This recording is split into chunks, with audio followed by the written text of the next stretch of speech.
യേശുനാഥൻ അമൃതധാര അമൃതധാര അമൃതധാര.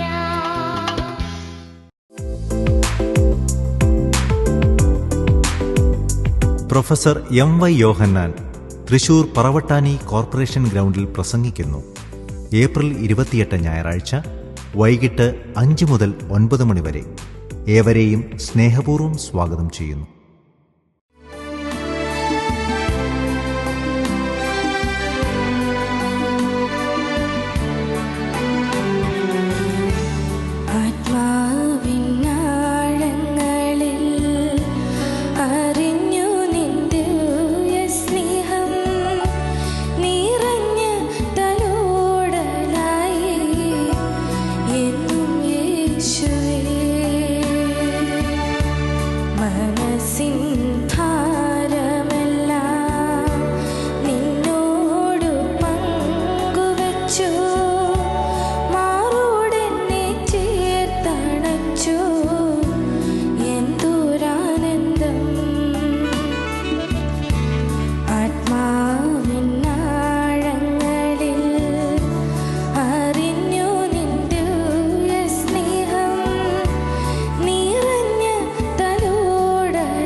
ക്രൂശിക്കപ്പെട്ട ക്രിസ്തുവിനെ പ്രസംഗിക്കുന്നു.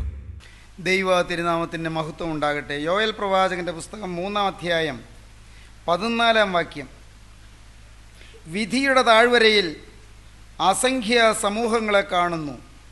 വിധിയുടെ താഴ്വരയിൽ യഹോവയുടെ ദിവസം അടുത്തിരിക്കുന്നു. സൂര്യനും ചന്ദ്രനും ഇരുണ്ടുപോകും, നക്ഷത്രങ്ങൾ പ്രകാശം നൽകുകയുമില്ല.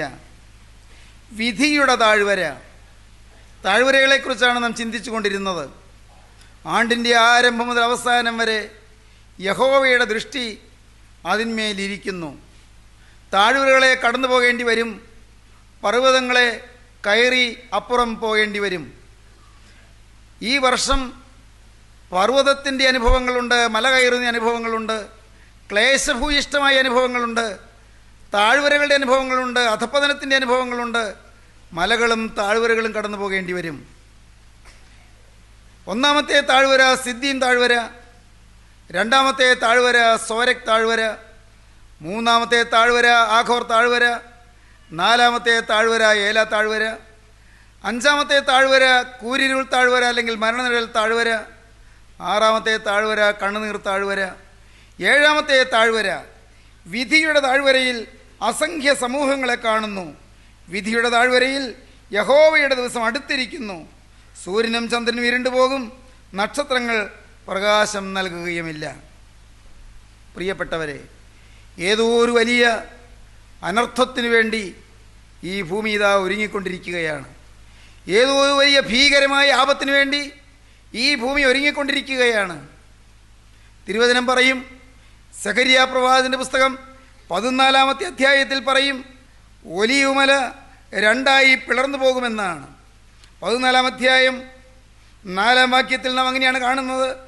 അന്നാളിൽ അവൻ്റെ കാൽ യെരൂശലേമിനെതിരെ കിഴക്കുള്ള ഒലിവുമലയിൽ നിൽക്കും. ഒലിവുമല കിഴക്ക് പടിഞ്ഞാറായി നടുവേ പിളർന്നു പോകും. ഏറ്റവും വലിയൊരു താഴ്വര ഉളവായി വരും. മലയുടെ ഒരു പാതി വടക്കോട്ടും മറ്റേ പാതി തെക്കോട്ടും വാങ്ങിപ്പോകും. എന്നാൽ മലകളുടെ താഴ്വര ആസൽ വരെ എത്തുന്നത് കൊണ്ട് നിങ്ങൾ എൻ്റെ മലകളുടെ താഴ്വരയിലേക്ക് ഓടിപ്പോകും എന്ന് യഹോവ അരുളി ചെയ്യുന്നു. വരാനിരിക്കുന്ന കാര്യങ്ങൾ പ്രവാചകൻ കാണുകയാണ്. സംഭവിക്കാൻ പോകുന്ന കാര്യങ്ങൾ പ്രവാചകൻ ദർശിക്കുകയാണ്. എന്താണ്? ഒരു വലിയ സംഭവം ഈ ഭൂമിയിൽ വരാൻ പോകുന്നു. വലിയ ചില ആപത്തുകളും അനർത്ഥങ്ങളും സംഭവിക്കാൻ പോകുന്നു. എന്താണ് സംഭവിക്കുന്നത്? ഭൂമിയിൽ ചില ചലനങ്ങളുണ്ടാകും. അവിടെ ഭൂകമ്പങ്ങളുണ്ടാകും. പ്രിയപ്പെട്ടവരെ, നമുക്കറിയാം, ഭയങ്കരങ്ങളായ പ്രകൃതിക്ഷോഭങ്ങളും വലിയ വെള്ളപ്പൊക്കങ്ങളും കെടുതികളും വലിയ ഭൂകമ്പങ്ങളും വലിയ പ്രളയബാധകളും എല്ലാം സമൂഹത്തെ നാനാവിധമാക്കി നശിപ്പിച്ച് തകർത്തടിച്ചുകൊണ്ടിരിക്കുകയാണ്. നമ്മുടെ ഭാരതഭൂമിയിൽ തന്നെ മഹാരാഷ്ട്രയിൽ ലത്തൂറിലും അങ്ങകലെ ഗുജറാത്തിലും ഭൂകമ്പങ്ങളുണ്ടായതും വലിയ ഭൂമി കുലുക്കങ്ങളുണ്ടായതും എത്രയെത്ര വൻ നഗരങ്ങളും വലിയ കെട്ടിടങ്ങളും നിലംപരിചായതുമെല്ലാം നാം നമ്മുടെ കൺമുമ്പാകെ കണ്ട വസ്തുതകളാണ്. നമ്മുടെ ഈ കൊച്ചു കേരളത്തിലും ഭൂകമ്പത്തിൻ്റെ കെടുതികൾ സംഭവിച്ചത് അനേകം ആളുകൾക്ക് അനുഭവമായിട്ടുള്ളതാണ്. സഹോദരങ്ങളെ, പ്രകൃതിക്ഷോഭങ്ങളുണ്ടാകും. നാം വായിക്കുന്നു, വലിയൊരു താഴ്വര. യേശുക്രിസ്തു രണ്ടാമത് വരും. ആ രണ്ടാമത്തെ വരവിൽ ആദ്യത്തെ ഘട്ടത്തിൽ അവിടുന്ന് മധ്യാകാശം വരെ വരും. മധ്യാകാശത്തിലെ ആ വരവ്, ആ സമയത്ത് ഭൂമിയിൽ ജീവനോടിരിക്കുന്ന വിശുദ്ധന്മാരും വാങ്ങിപ്പോയി വിശ്രമിക്കുന്ന വിശുദ്ധന്മാരും, ജീവനോടിരിക്കുന്ന വിശുദ്ധന്മാർ രൂപാന്തരപ്പെടുകയും വാങ്ങിപ്പോയ വിശുദ്ധന്മാർ ഉയർത്തെഴുന്നേൽക്കുകയും ചെയ്ത് വിശുദ്ധന്മാർ പുതുശരീരം പ്രാപിച്ച് വാനമേഘങ്ങളിൽ എടുക്കപ്പെടുകയും മധ്യാകാശത്തിൽ കർത്താവായ യേശുവിനെ എതിരേൽക്കുകയും ചെയ്യും എന്ന് ഈ തിരുവചനം പറയുന്നു. തെസ്സലോനിക്കർക്ക് എഴുതിയ 1-ാമത്തെ ലേഖനം 4-ാം അധ്യായം 16 മുതൽ 18 വരെ വാക്യങ്ങൾ. കർത്താവ് തൻ ഗംഭീരനാദത്തോടും പ്രധാന ദൂതൻ്റെ ശബ്ദത്തോടും ദൈവത്തിൻ്റെ കാഹളത്തോടും കൂടെ സ്വർഗത്തിൽ നിറങ്ങി വരികയും ക്രിസ്തുവിൽ മരിച്ചവർ മുമ്പേ ഉയർത്തെഴുന്നേൽക്കുകയും ചെയ്യും. പിന്നെ ജീവനോടെ ശേഷിക്കുന്നവരായ നാം അവരോടൊരുമിച്ച് ആകാശത്തിൽ കർത്താവിനെ എതിരേൽപ്പാൻ മേഘങ്ങളിൽ എടുക്കപ്പെടും എന്ന് നാം ഇവിടെ വായിക്കുന്നു. യേശു വീണ്ടും വരും. എന്നാൽ യേശു ക്രിസ്തു മധ്യാകാശത്തിൽ വന്ന് മണവാട്ടി സഭയെ ചേർത്തതിന് ശേഷം വീണ്ടും 7 കൊല്ലം കഴിഞ്ഞ് യേശു അക്ഷരീയമായി ഈ ഭൂമിയിലേക്ക് ഇറങ്ങി വരും. അന്നാളിൽ അവൻ്റെ കാല് യെരൂശലേമിനെതിരെ കിഴക്കുള്ള ഒലിവുമലയിൽ നിൽക്കും. ഒലിവുമല രണ്ടായി പിളർന്നു പോകും. വലിയൊരു താഴ്വരയുളവായി വരും. പ്രിയപ്പെട്ടവരെ, അങ്ങനെയാണ് നാം വായിക്കുന്നത്. സഖരിയാ പ്രവാചകന്റെ പുസ്തകം 14 അധ്യായം 4 വാക്യം. അന്നാളിൽ അവൻ്റെ കാൽ യെരൂശലേമിനെതിരെ കിഴക്കുള്ള ഒലിവുമലയിൽ നിൽക്കും. ഒലിവുമല കിഴക്ക് പടിഞ്ഞാറായി നടുവേ പിളർന്നു പോകും. ഏറ്റവും വലിയൊരു താഴ്വര ഉളവായി വരും. മലയുടെ ഒരു പാതി വടക്കോട്ടും മറ്റേ പാതി തെക്കോട്ടും വാങ്ങിപ്പോകും. എന്നാൽ മലകളുടെ താഴ്വര ആസൽ വരെ എത്തുന്നത് കൊണ്ട് നിങ്ങൾ എൻ്റെ മലകളുടെ താഴ്വരയിലേക്ക് ഓടിപ്പോകും. സഹോദരങ്ങളെ, ഏതോ ഒരു പത്രത്തിൽ വായിച്ചു, യെരൂശലേമിന് എതിരെയുള്ള ഒലിവുമലയുടെ അന്തർഭാഗത്തു നിന്ന് ഒരു വലിയ ഇരമ്പൽ കേൾക്കാമെന്ന്. മനുഷ്യർ അമ്പരപ്പിലായി. ഒരു മലയുടെ ഉള്ളിൽ നിന്ന് വലിയ ഇരമ്പൽ. ഒലിവുമലയുടെ പ്രാന്തപ്രദേശത്തു കൂടി കടന്നു പോകുന്ന ആളുകൾ ഇരമ്പൽ കേട്ട് പരിഭ്രാന്തരായി എന്ന്. വലിയ ഇരമ്പൽ, വലിയ ഒരാരവം, മലയുടെ ഉള്ളിൽ ഏതോ വലിയ ചലനങ്ങൾ. അത് കണ്ട് മനുഷ്യർ അമ്പരന്നു. പിന്നീട് അതിനെക്കുറിച്ചൊന്നും കേട്ടില്ല. സഹോദരങ്ങളെ, എന്തെല്ലാമാണ് സംഭവിക്കാൻ പോകുന്നത് നമുക്ക് അറിഞ്ഞുകൂടാ. യേശുക്രിസ്തുവിൻ്റെ വരവ് ആസന്നമായിരിക്കുന്നു. അവിടുന്ന് വന്ന് വിധിയുടെ താഴ്വരയിൽ അവിടുന്ന് സിംഹാസനത്തിലിരിക്കും, ന്യായാസനത്തിലിരിക്കും. അതാണ് യോവേൽ പ്രവാചകൻ പറയുന്നത്. യോവേൽ പ്രവാചകന്റെ പുസ്തകം 3 അധ്യായം 14 വാക്യം. വിധിയുടെ താഴ്വരയിൽ അസംഖ്യ സമൂഹങ്ങളെ കാണുന്നു. വിധിയുടെ താഴ്വരയിൽ യഹോവയുടെ ദിവസം അടുത്തിരിക്കുന്നു. സൂര്യനും ചന്ദ്രനും ഇരുണ്ടുപോകും, നക്ഷത്രങ്ങൾ പ്രകാശം നൽകുകയുമില്ല. അടുത്ത വാക്യം. യഹോവ സിയോനിൽ നിന്ന് ഗർജിച്ചു, യെരൂശലേമിൽ നിന്ന് തൻ്റെ നാദം കേൾപ്പിക്കും. ആകാശവും ഭൂമിയും കുലുങ്ങിപ്പോകും. ആകാശവും ഭൂമിയും കുലുങ്ങിപ്പോകും. ദൈവജനമേ, ഭീകരങ്ങളായ സംഭവങ്ങൾ വരാൻ പോകുന്നു. വിധിയുടെ താഴ്വര, അതിൽ ന്യായാധിപതിയായ ക്രിസ്തു ന്യായാസനത്തിലിരിക്കും. സകല ജാതികളെയും അവൻ്റെ മുമ്പിൽ കൂട്ടും. എല്ലാവരും ഇതാ യേശുക്രിസ്തുവിൻ്റെ ന്യായാസനത്തിന് മുമ്പാകെ വരേണ്ടി വരും. ഓർക്കൂ പ്രിയപ്പെട്ടവരെ, യേശുക്രിസ്തുവിൻ്റെ ന്യായാസനത്തിൻ്റെ മുമ്പിൽ വരുമ്പോൾ ജീവൻ്റെ പുസ്തകത്തിൽ പേരെഴുതി കാണാത്ത ഏവനെയും തീപ്പൊയ്യിൽ തള്ളിയിടുമെന്ന് ദൈവത്തിൻ്റെ തിരുവചനം പറയുന്നു. വെളിപ്പാട് പുസ്തകം 20 അധ്യായം 11 വാക്യം വായിക്കുമ്പോൾ ഒടുവിലത്തെ വെള്ളസിംഹാസനത്തിൽ ന്യായവിധിയെക്കുറിച്ച് പറയുന്നു. ജീവൻ്റെ പുസ്തകത്തിൽ പേരെഴുതി കാണാത്ത ഏവനെയും തീപ്പൊയ്കയിൽ തള്ളിയിടും. സ്നേഹിതരെ, ഇന്ന് നമ്മുടെ പേര് ജീവൻ്റെ പുസ്തകത്തിലായില്ലെങ്കിൽ, ഇന്ന് നമ്മുടെ പേര് നിത്യതയിൽ ജീവനുള്ള ദൈവത്തിൻ്റെ സന്നിധിയിലുള്ള ജീവൻ്റെ പുസ്തകത്തിലായില്ലെങ്കിൽ നമ്മുടെ ജീവിതം നഷ്ടപ്പെട്ടു പോകും. നാം നാശത്തിലേക്ക് പോകും, തീപ്പൊയ്യിലേക്ക് തള്ളപ്പെടും. ഇതെല്ലാം സമ്പൂർണ്ണ സത്യം. എത്രയോ പ്രവചനങ്ങൾ നടന്നു പ്രിയരെ, എത്രയെത്ര പ്രവചനങ്ങൾ നടന്നു. യേശുക്രിസ്തുവിൻ്റെ വരവിന് 1000 വർഷം മുൻപ് ദാവീദ് മുൻകൂട്ടി പറഞ്ഞു. 22 സങ്കീർത്തനം 1 വാക്യം. എൻ്റെ ദൈവമേ, എൻ്റെ ദൈവമേ, നീ എന്നെ കൈവിട്ടതെന്ത് എന്ന് ക്രൂസിൽ കടന്ന് പറഞ്ഞ 4-ാമത്തെ വചനം 1000 വർഷം മുമ്പ് ദാവീദ് പ്രവചിച്ചതാണ്. യേശുക്രിസ്തുവിൻ്റെ വരവിന് 1100 വർഷം മുൻപ് ന്യായാധിപന്മാരുടെ പുസ്തകത്തിൽ യേശുക്രിസ്തു ബേത്ലഹേമിൽ നിന്ന് വരുന്നു എന്ന് പ്രവചിച്ചു. നാം വായിക്കുന്നുണ്ട്, യഹൂദയിലെ ബേത്ലഹേമിൽ നിന്ന് വരുന്ന ഒരു ലേവ്യനാകുന്നു, തരം കിട്ടുന്നിടത്ത് പാർപ്പാൻ പോകുകയാകുന്നു എന്ന് പറയുന്നതായി നാം വായിക്കുന്നു. ബേത്ലഹേമിലാണ് യേശു ജനിക്കുന്നത് എന്ന് 1100 വർഷം മുമ്പ് തിരുവചനം പ്രവചിച്ചു. യേശുക്രിസ്തു ജനിക്കുന്നതിന് 650 വർഷം മുൻപ് സഖരിയാ പ്രവാചകൻ പ്രവചിച്ചു. സീയോൻ പുത്രീ, ഭയപ്പെടേണ്ട, ഇതാ നിന്റെ രാജാവ് സൗമ്യനായി കഴുതക്കുട്ടിയുടെ മേൽ കയറി വരുന്നു എന്ന്. യേശുവിൻ്റെ ഹോസന്ന യാത്രയെക്കുറിച്ച് സഖരിയാ പ്രവാചകൻ പറഞ്ഞത് അക്ഷരികമായി നിറവേറി 650 വർഷം കഴിഞ്ഞ്. യേശുക്രിസ്തു ജനിക്കുന്നതിന് 600 വർഷം മുമ്പ് മീഖാ പ്രവാചകൻ പ്രവചിച്ചു. ബേത്ലഹേം എഫ്രാത്തേ, നീ യഹൂദാ സഹസ്രങ്ങൾ ചെറുതായിരുന്നാലും എൻ്റെ ജനത്തെ മേയ്പ്പാനുള്ള തലവനിൽ നിന്ന് പുറപ്പെട്ടു വരും. യേശു ജനിക്കുന്നത് ബേത്ലഹേമിലാണെന്ന് മീഖാ പ്രവാചകൻ പറഞ്ഞു. യേശുക്രിസ്തു ജനിക്കുന്നതിന് 750 കൊല്ലം മുമ്പ് യെശയ്യാ പ്രവാചകൻ പറഞ്ഞു, കന്യക ഗർഭിണിയായൊരു മകനെ പ്രസവിക്കും, അവൻ ഇമ്മാനുവേൽ എന്ന് വിളിക്കപ്പെടും. കന്യക ഗർഭിണിയായൊരു മകനെ പ്രസവിക്കും. കന്യകയുടെ പുത്രനായി ക്രിസ്തു ജനിക്കുമെന്ന് യെശയ്യാവ് മുൻകൂട്ടി കണ്ടു.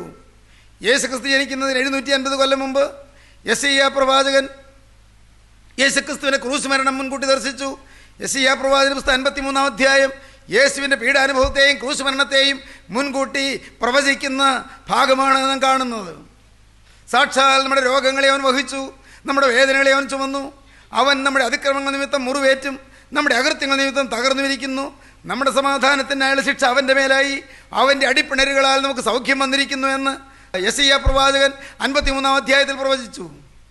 യേശുക്രിസ്തുവിനെ ശിഷ്യനായ യൂദാ ഒറ്റിക്കൊടുത്തത് 30 വെള്ളിക്കാശിനാണെന്ന് യേശുക്രിസ്തു ജനിക്കുന്നതിന് 650 കൊല്ലം മുമ്പ് സഖരിയാ പ്രവാചകൻ മുൻകൂട്ടി കണ്ടു.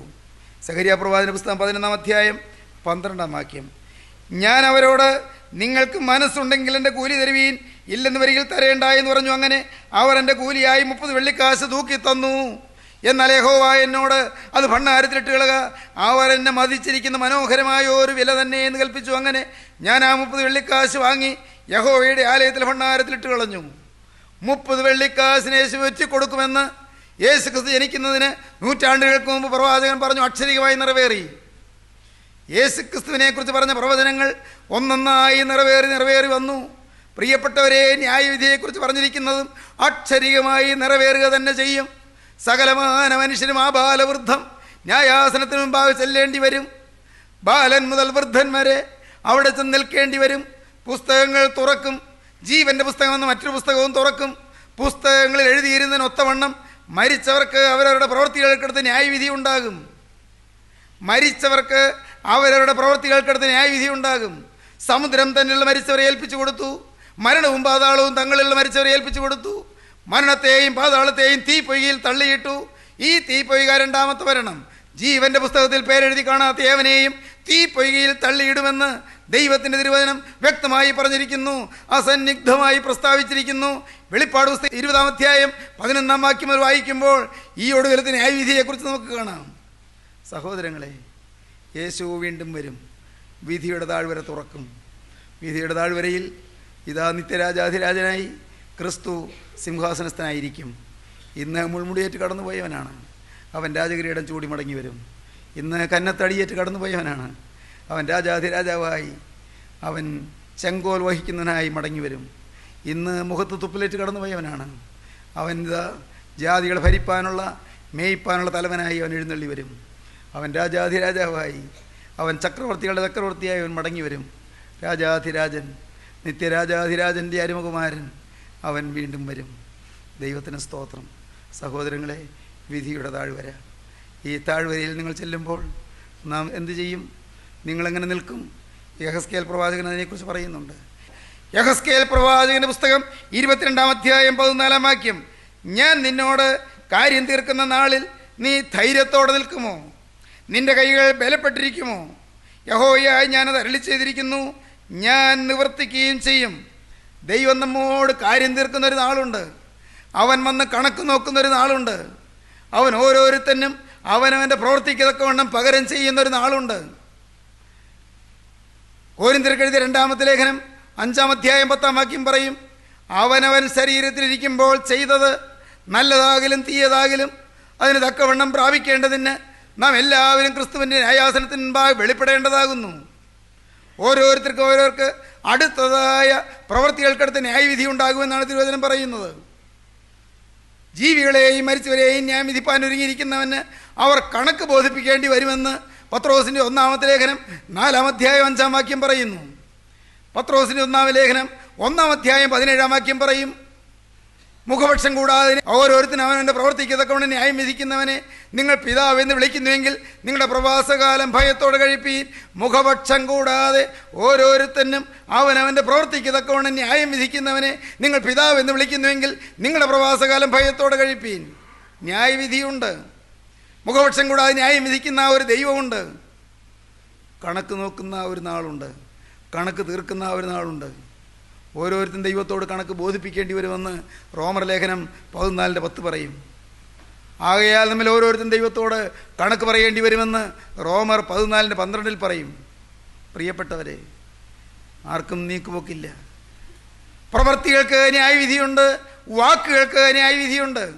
ഓരോരുത്തരുടെ വാക്കും അന്ന് എല്ലാം തുറന്ന് പറഞ്ഞ് കേൾപ്പിക്കും. ഓർമ്മയുടെ പുസ്തകത്തിൽ നിന്ന് വായിച്ച് കേൾപ്പിക്കും. ഓരോ വാക്കുകൾക്ക് ന്യായവിധിയുണ്ട്. മത്തായിയുടെ സുവിശേഷം 12-ാം അധ്യായം 36-ാം വാക്യം എന്ത് പറയുന്നു? മനുഷ്യ പറയുന്ന ഏത് നിസ്സാര വാക്കിനും ന്യായവിധി ദിവസത്തിൽ കണക്ക് ബോധിപ്പിക്കേണ്ടി വരും. മനുഷ്യർ പറയുന്ന ഏത് നിസ്സാര വാക്കിനും ന്യായവിധി ദിവസത്തിൽ കണക്ക് ബോധിപ്പിക്കേണ്ടി വരും. ഓരോ വാക്കിനും കണക്ക് ബോധിപ്പിക്കേണ്ടി വരും. ദൈവജനമേ, തീർന്നില്ല. ഓരോ ആലോചനയ്ക്കും കണക്ക് പറയേണ്ടി വരും. ബുദ്ധിയിൽ കൂടിപ്പോയ ചിന്ത, ചിലരോടുള്ള നീരസ ചിന്ത, ചിലരോടുള്ള വൈരാഗ്യ ചിന്ത, ചില അശുദ്ധ ചിന്ത, ചില മ്ലേച്ഛ ചിന്ത, ചില അഴുക്ക് വികാരങ്ങൾ, പുറത്ത് പറയാൻ ലജ്ജിക്കുന്ന ചില ചിന്തകൾ ഇന്ന് പുറത്ത് പറയുന്നില്ല, അന്ന് പരസ്യമായി വായിച്ചു കേൾപ്പിക്കും. ഹൃദയത്തിൽ ഇരിക്കുന്ന രഹസ്യങ്ങളെ വെളിപ്പെടുത്തി ഹൃദയങ്ങളുടെ ആലോചനകളെ വെളിപ്പെടുത്തുമെന്ന് 1 കൊരിന്ത്യർ ലേഖനം 4-ാം അധ്യായം 5-ാം വാക്യം പറയും. ഹൃദയങ്ങളുടെ ആലോചനകളെ വെളിപ്പെടുത്തുമെന്ന്. സഹോദരങ്ങളെ, ന്യായവിധിയുണ്ട്, വിധിയുടെ താഴ്വരയുണ്ട്. It is the valley of sentence. അത് ന്യായവിധിയുടെ താഴ്വരയാണ്. It is the valley of the seat of judgment. അത് ന്യായവിധിയുടെ സിംഹാസനത്തിൻ്റെ താഴ്വരയാണ്. It is the valley of sentence. It is the valley of seat of judgment. അത് ന്യായവിധിയുടെ സിംഹാസനമുള്ള താഴ്വരയാണ്, വിധിയുടെ താഴ്വര. സഹോദരങ്ങളെ, അന്ന് ഓരോരുത്തരും കണക്ക് പറയുന്ന ദിവസം നിങ്ങളെങ്ങനെ നിൽക്കും ചിന്തിച്ചിട്ടുണ്ടോ? നിങ്ങളുടെ ജീവിതത്തിൽ പാപങ്ങൾ ക്ഷമിക്കപ്പെട്ടുവോ? പാപങ്ങൾ കഴുകപ്പെട്ടുവോ? സ്ലേറ്റിൽ എഴുതിയതെല്ലാം മായ്ച്ചു കളയുന്നത് പോലെ, ഞാൻ ഒരിക്കലും അങ്ങനെ പറഞ്ഞു ഓർക്കുന്നില്ലേ? സ്ലേറ്റിൽ എഴുതിയതെല്ലാം മായ്ച്ചു കളയുന്നത് പോലെ നിങ്ങളുടെ ജീവിതത്തിൽ പിശാച് എഴുതി വെച്ച പാപങ്ങളെല്ലാം മാഞ്ഞുപോയി എന്നുള്ള ഉറപ്പ് സമ്പാദിച്ചോ? എന്തൊരു ഭാഗ്യമാണെന്നോ! സ്തോത്രം! എന്തൊരു ഭാഗ്യമാണെന്നോ! ജീവിതത്തിൽ സംഭവിച്ചതെല്ലാം യേശുക്രിസ്തുവിൻ്റെ രക്തത്താൽ അങ്ങ് മായ്ച്ചു കളഞ്ഞുവെന്ന്, ആ പുണ്യരക്തത്താൽ എല്ലാം മായ്ച്ചു കളഞ്ഞുവെന്ന്. ദൈവത്തിന് സ്തോത്രം! യേശുക്രിസ്തുവിൻ്റെ തിരുരക്തത്താൽ സകല പാപങ്ങളും മാഞ്ഞുപോയി എന്നുള്ള ഉറപ്പ്. യേശുക്രിസ്തുവിൻ്റെ രക്തം സകല പാപവും പോക്കി നമ്മെ ശുദ്ധീകരിക്കുന്നെന്ന് തിരുവചനം പറയുന്നു. യോഹന്നാൻ്റെ 1-ാമത്തെ ലേഖനം 1-ാം അധ്യായം 7-ാം വാക്യം പറയുന്നു. യേശുക്രിസ്തുവിൻ്റെ രക്തം, നമ്മുടെ കർത്താവായ യേശുക്രിസ്തുവിൻ്റെ രക്തം സകല പാപവും പോക്കി നമ്മെ ശുദ്ധീകരിക്കുന്നു. രക്തം ചൊരിഞ്ഞിട്ടല്ലാതെ വിമോചനമില്ല എന്ന് എബ്രായ ലേഖനം 9-ാം അധ്യായത്തിൽ കാണുന്നു. തിരുരക്തത്താലുള്ള വീണ്ടെടുപ്പ്. ഈ തിരുരക്തമെന്ന് കേൾക്കുമ്പോൾ പിശാചിന് നല്ല അലർജിയാണ്, അവന് പേടിയാണ്, അവന് ഇഷ്ടമല്ല. വാക്ക് കേൾക്കുന്നതേ ദേഷ്യമാണ്. തിരുരക്തമെന്ന് കേൾക്കുമ്പോൾ അവന് വലിയ അരിശമാണ്, പിശാചിന് അരിശമാണ്. കാരണം ആ തിരുരക്തത്തിൻ്റെ ശബ്ദത്തിൻ്റെ മുന്നിൽ, തിരുരക്തത്തിൻ്റെ അത്ഭുത ശക്തിയുടെ മുന്നിൽ പിശാചിന് നിൽക്കാൻ ഒക്കുകയില്ല. അവൻ വെറുളി പൂണ്ട് ഓടേണ്ടി വരും. യേശുക്രിസ്തുവിൻ്റെ തിരുരക്തത്തിൻ്റെ മുദ്ര ദൈവവൈദ്യരെ നീ ഇവിടെ വെച്ച് സമ്പാദിക്കണം. നിന്റെ നെറ്റിയിൽ ആ തിരുരക്തത്തിൻ്റെ മുദ്ര നീ അണിയണം. ആ തിരുരക്തം നിന്നെ കഴുകി എന്നുള്ള ഉറപ്പ് നീ പ്രാപിക്കണം. കഴിഞ്ഞകാല പാപങ്ങളെല്ലാം മായിക്കപ്പെട്ടവനായി. മകനെ, നീ പാപം ചെയ്യാഞ്ഞിട്ടല്ല, മകളെ, നിനക്ക് പാപം വരാഞ്ഞിട്ടല്ല, വന്നുപോയ പാപങ്ങളെല്ലാം ഏറ്റുപറഞ്ഞ് ഉപേക്ഷിച്ച് യേശുക്രിസ്തുവിൻ്റെ തിരുരക്തം വന്ന് കഴുകി ശുദ്ധീകരിച്ച് ഒരു പുതിയ സൃഷ്ടിയായി എന്നുള്ള ഉറപ്പിൽ ജീവിച്ച് തിരുസന്നിധിയിലേക്ക് കടന്നു ചെല്ലാൻ സാധിച്ചാൽ അതത്രേ മഹാഭാഗ്യം. അതാണ് ധന്യമായ അനുഭവം, അതാണ് സ്വർഗീയമായ കൃപ. പ്രിയപ്പെട്ടവരെ, നിങ്ങൾ അനുഭവിച്ചിട്ടുണ്ടോ പാപം കഴുകിയെന്ന്? എല്ലാം കഴുകപ്പെട്ടുവെന്ന്. ചിന്തകൾ കഴുകി, ഉപബോധ മനസ്സ് കഴുകി തന്നു, ബോധമനസ്സ് കഴുകി തന്നു, അബോധതലങ്ങളും കഴുകി തന്നു. കർത്താവേ, ഹൃദയം നീ കഴുകി തന്നു. ഹൃദയത്തിലെ ഈർഷ്യ നീ കഴുകി തന്നു. ഹൃദയത്തിലെ മുഷിച്ചിൽ നീ കഴുകി തന്നു. ഹൃദയത്തിലുള്ള വൈരാഗ്യം നീ കഴുകി തന്നു. ഹൃദയത്തിലെ അസൂയ നീ കഴുകി തന്നു. ഹൃദയത്തിലുള്ള സ്ഥാനമോഹം നീ കഴുകി തന്നു. ഹൃദയത്തിലെ ദ്രവ്യാഗ്രഹം നീ കഴുകി തന്നു. ഹൃദയത്തിലെ സ്വാർത്ഥത നീ കഴുകി തന്നു. ഹൃദയത്തിലെ അഹങ്കാരം നീ കഴുകി തന്നു. ഹൃദയത്തിലെ കപടഭക്തി നീ കഴുകി തന്നു. എൻ്റെ കർത്താവേ, എൻ്റെ സ്വഭാവത്തിൽ അലിഞ്ഞു കിടക്കുന്ന മാലിന്യങ്ങളെല്ലാം നിന്റെ തിരുരക്തത്താൽ നീ കഴുകിയല്ലോ. ഈ ഉറപ്പ് ദൈവജനമേ നിങ്ങൾ സമ്പാദിക്കുന്നുവോ? ഇന്ന് ഉറപ്പ് നിങ്ങൾക്ക് വേണമോ? നിങ്ങൾ ഇരിക്കുന്ന ഇരിപ്പിൽ നിങ്ങൾ ഓരോരുത്തരും ഇപ്പോൾ നിങ്ങൾ ക്രിസ്തുവിനെ കാണുക. ആ ക്രൂസിലെ സ്നേഹത്തെ നിങ്ങൾ കാണുക. ക്രൂസിലേക്ക് നിങ്ങൾ നോക്കുക. ആ ക്രൂസിലെ നിത്യോജ്വലമായ സ്നേഹത്തെ നിങ്ങൾ വിശ്വസിക്കുക. നാഥാ, എണ്ണിയാൽ തീരാത്ത പാപങ്ങളാണ് എൻ്റെ ജീവിതത്തിൽ വന്നു പോയത്. എൻ്റെ പ്രവൃത്തികളിൽ പാപം വന്നു, എൻ്റെ വാക്കുകളിൽ പാപം വന്നു, എൻ്റെ പെരുമാറ്റത്തിൽ പാപം വന്നു, എൻ്റെ ചിന്തകളിൽ പാപം വന്നു. എൻ്റെ ദൈവമേ, എൻ്റെ സ്വഭാവത്തിൽ പാപം വന്നു. എൻ്റെ ജീവിതത്തിൽ, എൻ്റെ മനോഭാവത്തിൽ പാപം വന്നു. എൻ്റെ ദൈവമേ, എൻ്റെ പാപക്കറകൾ കഴുകാനല്ലോ നീ കുറ്റമില്ലാത്ത രക്തം കുരിശിൽ ചിന്തിയത്. ഞാനത് വിശ്വസിക്കുന്നു. എന്നോട് നീ മനസ്സലിയണമേ. എന്നെ നീ ഒന്ന് കഴുകണമേ. നിന്റെ തിരുരക്തത്താൽ എന്നെ കഴുകണമേ. എന്നെ നീ പാപം ഉള്ളവനായ എന്നെ പാപം ഇല്ലാത്തവനെ പോലെ നീ നിർത്തണമേ. എൻ്റെ പാപക്കറകളെല്ലാം കഴുകി എന്നെ വിശുദ്ധീകരിക്കണമേ.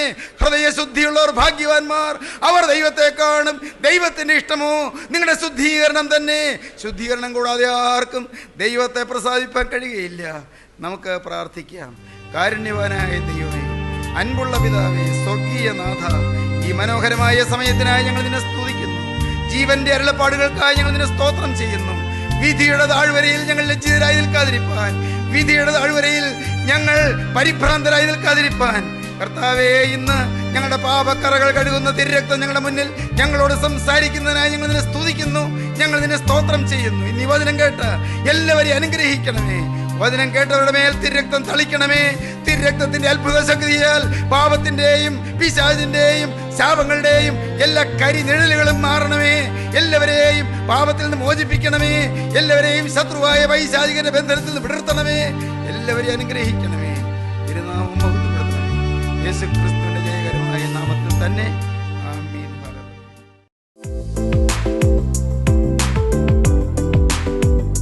Professor MY Yohannan Thrissur Paravattani corporation ഗ്രൗണ്ടിൽ പ്രസംഗിക്കുന്നു.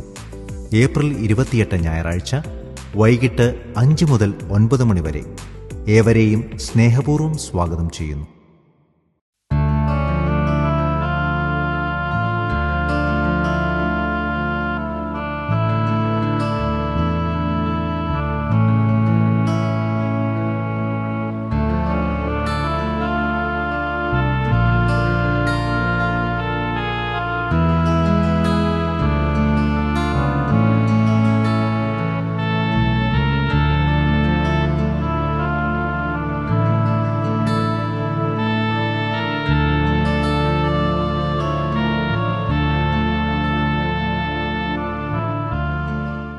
Professor MY Yohannan power vision TV-യിൽ പ്രസംഗിക്കുന്നു.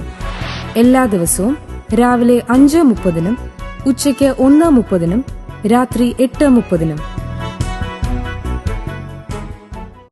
ഈ ആശ്വാസ സന്ദേശം നിങ്ങൾ ശ്രദ്ധിച്ചുവല്ലോ. നിങ്ങളുടെ അഭിപ്രായങ്ങളും പ്രാർത്ഥനാ വിഷയങ്ങളും ഞങ്ങളെ എഴുതി അറിയിക്കുമല്ലോ. ഞങ്ങളുടെ വിലാസം: professor MY Yohannan, post box number 17, Kolenchery 682311. Phone 9142303096.